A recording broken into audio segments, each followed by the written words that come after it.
I guess in the end, it probably is the right thing, is it not, that Harry attends his father's coronation? Well, I think it's an ugly compromise. I think that we must all be grateful that Kate, in the end, I think, prevented Meghan coming and said she wouldn't have her there under any circumstances. And if she did come, she had to sit at the back. But I do think that for the royal family, Harry's presence is constitutionally important. After all, if, God forbid, something happened to the Cambridges and all of them died, we'd have King Harry on the throne after Charles. So he's got to be there.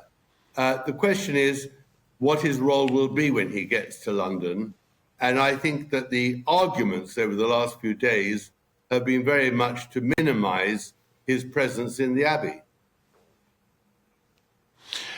Right, so that will, of course, a lot of that will depend where they seat him, etc. But the other, of course, the other big moment, whether it's a coronation or a major national event, are those scenes on the balcony at Buckingham Palace with the crowds below.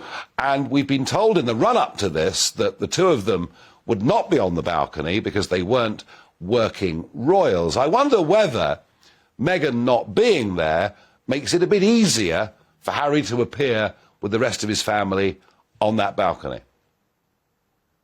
Well, in theory, yes, but I think in practice it would be terrible if Charles did that, because I think if we let Harry come on the balcony, he'd also have to have Prince Andrew on the balcony.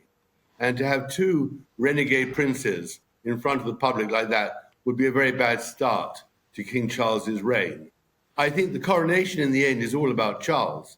What sort of king is he going to be? Will he be accepted? Will he be popular? Will he make an impression that there's an age of King Charles III? And the squabbling about these two princes is not a good way to start your reign, let alone the coronation itself. So I think the most important thing is for Harry to be there, probably, from Charles's point of view, but to be as invisible as possible.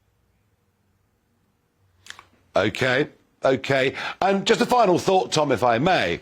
The King, under pressure from The Guardian, has agreed to open up the historical documents to see what linkages there may have been going back centuries with the slave trade. Is he in danger of trying to please those in society who don't support the monarchy anyway and leave his natural supporters scratching their heads and wondering why he's doing it?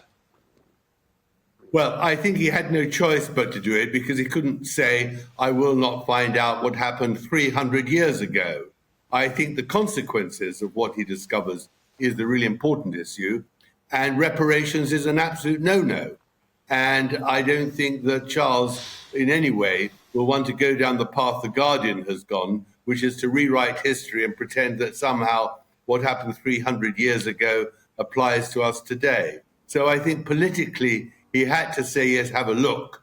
But practically, the result will be, well, so what? We're not going to take any notice today what happened all that long time ago. We're not going to become woke and follow all the dreadful Guardianistas in the world. We'll stand up against them.